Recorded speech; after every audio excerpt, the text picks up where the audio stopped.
What was my single biggest time waster in life this past year? What was the biggest mistake of the year?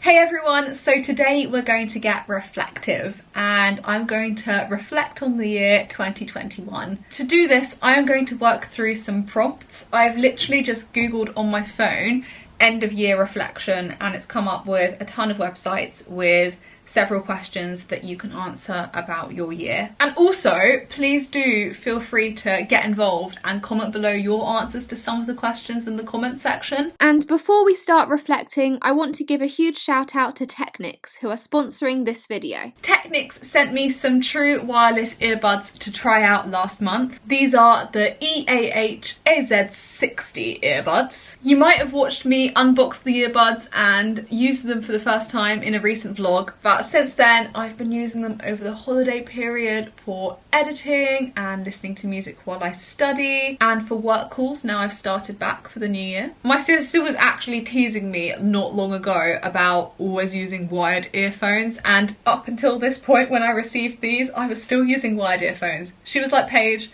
get with the times. They've been particularly great for work calls because they have just my voice technology, which amplifies my voice and minimises surrounding sound, and there's something crazy like 8 individual mics in these, so your colleagues can hear you really clearly. It just makes the world of a difference when your job is basically spending half of your day on work calls. The feature of minimising surrounding noise should also be really handy when I return to a noisy office, which will hopefully be someday soon. They use dual hybrid feed forward and feedback noise cancelling, which basically means you can block out your physical surroundings and just immerse yourself in the sound. My friend Will always used to show off his noise cancelling headphones whilst we were at uni, so I'm looking forward to showing him my new noise cancelling earbuds.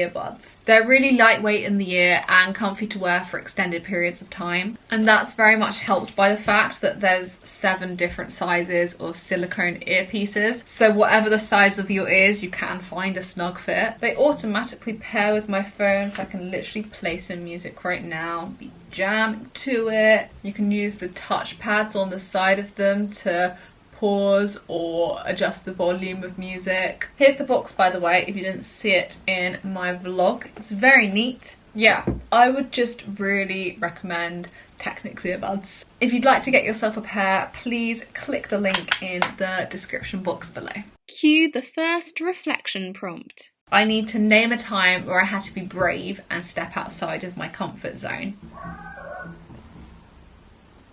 I love this prompt actually, because one of my mantras for this year was to step outside of my comfort zone. There's definitely a few to choose from, but I think I'll choose the time when I coxed my first rowing outing with my new boat club in Cambridge. And this was the first time I'd coxed in a year and a half. I was actually incredibly nervous because I thought I'd forgotten how to cox, and it's a role where you can't hide. And there was also the added pressure of meeting 8 new people at the boat club, 8 rowers for the first time. I remember cycling to this boathouse and feeling like I wanted to cry. My voice was embarrassingly shaky when I asked someone for directions to my crew when I arrived at the boathouse. But I pushed ahead because I knew I'd enjoy it and I knew I'd make new friends. Good decision, Paige. Very good decision. Okay, next prompt. What was I most grateful for? This one's easy. Definitely most grateful for my family and friends. There were a couple of people who passed away in 2021 who I loved very much. It's just made me stop and feel really grateful for all the amazing memories I have with my family and friends, both those who are still around and those who are no longer with us. I just feel so lucky to be surrounded by people who love me. What was the most fun I had in 2021? 100% visiting Cambridge in June and then going on holiday to Cornwall with my uni friends in July. Sunny weather always makes me happy, but then throw in being reunited with my friends, seeing them in person for the first time in 15 months. It was amazing. We managed to coordinate a holiday with 9 of us going, so that's quite a few people to coordinate. Travelled to Cornwall, stayed with one of our friends who lives in Cornwall and accommodation near their house. Got up to so many fun activities like paddle boarding and beach trips. The weather was incredible. It didn't feel like the UK. It felt like I was in some exotic country abroad. So that was seriously one of the funnest holidays I think I've ever had.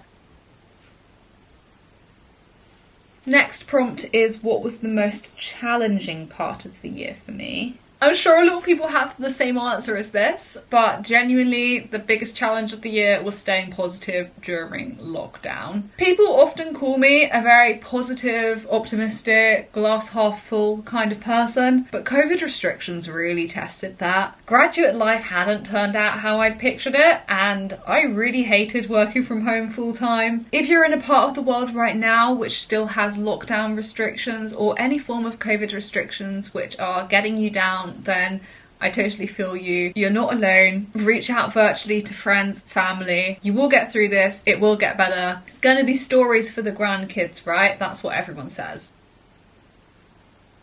Next up, what were my most memorable standout moments? Okay, I think I'm going to make a little list of these. Number 1, I'm going to go with the day I arrived in Cambridge in June. And I remember standing on my friend's doorstep, greeting them for the first time in 15 months.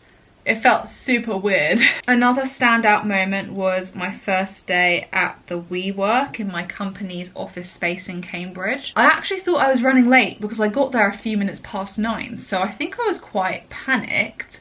But when I actually got to our office space, there were only 2 members of that technology team actually there. That was a great discovery that the consultants normally start work at 9:30. A really good moment was seeing Hairspray the musical in London with my friend Emma. I was really disappointed because I thought I wasn't going to get around to seeing the musical, but I got these last minute discounted tickets. My battery's flashing, so I'm considering taking a break, having dinner, and then resuming. Let's do that. See you in a mo. Okay, we are back. Another memorable standout moment was definitely opening exam results, both over summer when I was on holiday in the Cotswolds and live on YouTube actually. That was a wild one. I was fortunate enough that I passed all of my exams last year, so it was pleasant exam results openings, but there's always that little bit of adrenaline when you get results. And the final one actually that I want to give a mention is playing airsoft archery with my uni friends. When we were on holiday, we did an activity where you have bows and arrows, but it's just like a rubber ball at the end of each arrow. And the idea is that you shoot at each other. I didn't expect much of myself. I'm pretty sure no one else expected much of me. And then I went and got a few shots right on target on people. I even got a few headshots, which were by accident, by the way. Apologies everyone. A really good laugh, a really fun activity to do with friends. Next prompt is, what was the most enjoyable part of my work? I've actually really enjoyed teaching the ropes to new grads in recent months. I was trusted to give the new graduates 2 of their training sessions, and I also delegate work to a handful of them on a day-to-day basis now. It's given me more confidence that I've actually learned something since starting the job, and I can see how far I've come since I was a grad. What was my single biggest time waster in life this past year? Maybe perfectionism. I can get very obsessed with the tiniest of details, and it will make tasks take 10 times longer than they should. There's a bit of a trade-off between time and quality of work, and I think I sometimes don't strike that balance and will spend too much time perfecting something that is pretty good without hours and hours spent on top of it. And that covers a lot of aspects of my life, like editing YouTube videos and also writing emails. I will read and reread and reread again my emails, make the tiniest little tweaks that in the grand scheme of things probably make no difference. I like that I have a good attention to detail, and I do want to keep that, but I want to make sure it's within reason, so maybe that's something to work on.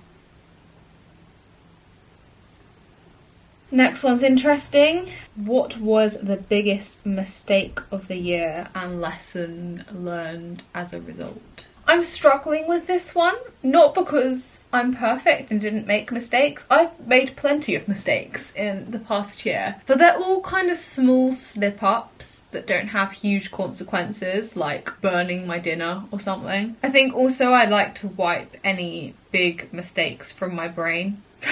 Actually, no. I do know a mistake I made, and I think that was not speaking up when people's words or actions hurt my feelings. I'm not a particularly confrontational person, and I'll often keep it to myself if I'm feeling upset about something. And that's a very silly way to do things, because you bottle it up and the likelihood is you'll continue to feel upset about it and nothing will change if you don't speak up. And in the particular situations I'm thinking of, I'm pretty sure the people didn't intend to hurt my feelings by their words or actions, and also didn't realise they were doing it. So I was an idiot not to speak up and let them know. And I've learned from it. I've learned that it's not a bad thing to be open about your feelings, and whatever I feel is valid as well.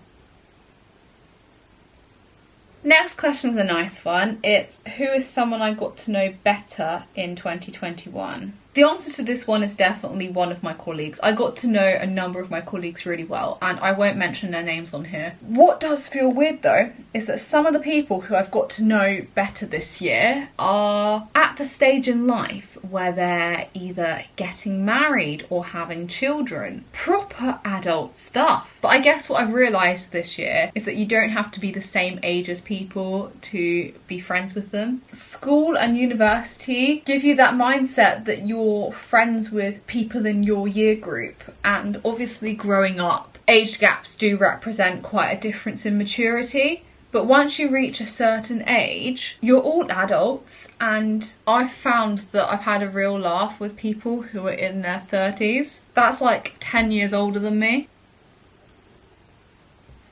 What disappointed me in 2021? The big disappointment that is fresh on my mind is the return to working from home, which was announced in December. I understand it's a pandemic and we have to make sacrifices, but I really don't thrive working from home, and I was really starting to get into the swing of getting to know my colleagues and going to the office every day and getting that routine. Okay, I think that's enough reflecting for now. Thank you for watching. Please give the video a like, subscribe to the channel, follow my Instagram, and I'll see you soon with another video. Bye guys.